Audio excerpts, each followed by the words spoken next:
What if the Charlotte Hornets never traded Kobe Bryant on draft night? We all know Kobe was one of the greatest draft steals ever, got shipped to LA for Vlade Divac and went on to have a Hall of Fame career. Safe to say, the Hornets regret that one. But what if the trade never went down? What if Vlade retired like he threatened to? Crazy hypothetical, but let's dive into it. First things first, if the Hornets never traded Kobe, there'd be no Kobe and Shaq, meaning NBA fans would be deprived of witnessing the greatest 1-2 combo arguably in history.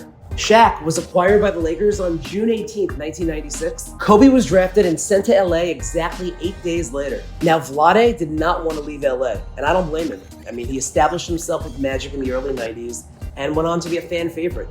But at the end of the day, he threatened retirement, and that almost squashed the trade. Now, thankfully, that fell through. And as we all know, Shaq and Kobe won 3 titles together. So obviously, there wouldn't have been a three-peat if Kobe stayed in Charlotte.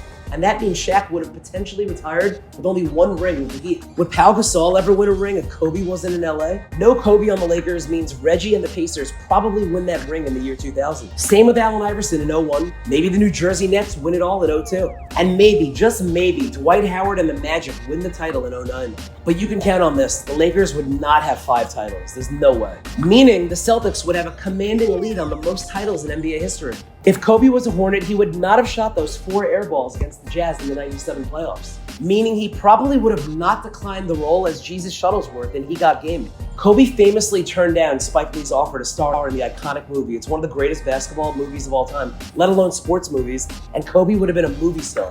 But if Kobe's not there to shoot those 4 air balls, odds are the nickname for the rest of his career would be Jesus Shuttlesworth. If Kobe remained a Hornet, he would have linked with a prime Glenn Rice in 96-97, along with a solid supporting cast, guys like Muggsy Bogues, Tony Delk, Del Curry. By the way, that 96-97 Charlotte Hornets team won a franchise best 54 games that year. Now, they would probably still go on to lose in the first round of the playoffs to an experienced Knicks team, but the next season, they would definitely beat the Hawks in the first round. And then we would see it, the moment we'd all been waiting for, a young Kobe Bryant versus a prime Michael Jordan. But assuming Kobe stayed with the Hornets for his entire career like he did with the Lakers, we would have seen way more MJ versus Kobe matchups. They only met 8 times in their career. Fans were definitely deprived, but think about it. They would have met at least double or triple that amount if Kobe was in the East. Not to mention, he would have been teammates with MJ in that iconic All-Star game in 98 at the Garden. In 99, Kobe would get his point guard in the form of Baron Davis, and then they would go on to win 49 games that season like they did without Kobe.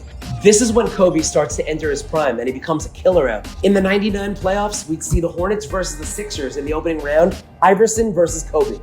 I think the Hornets beat the Sixers, make a deep playoff push, maybe even a championship run. Imagine years and years of Kobe versus Vince Carter, Kobe versus T-Mac, Kobe versus Paul Pierce, Kobe versus Jason Kidd, Kobe versus Dwayne Wade. I could go on forever. We would see a minimum of 4 matchups per season with each of those guys. Oh, I wish. What if? Kobe would have been in New Orleans when the team relocated in 02-03. Now, this is where things get dicey. This is so hypothetical. We literally have no clue what would have happened when the team went to New Orleans, but one thing's for sure, this team would have been a threat because Kobe's on the roster. By the way, Kobe in New Orleans, in his prime, they're not drafting Chris Paul in the 2005 draft, and they're not drafting AD in the 2012 draft. They're just too good. They're not getting such a high pick. Now, as we know, the Hornets became the Pelicans in 2013. And hypothetically, Kobe would retire as the franchise leader in probably every category.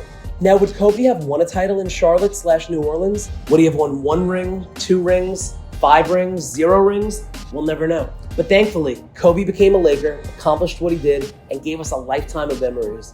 But hey, nothing wrong with a little hypothetical. What if?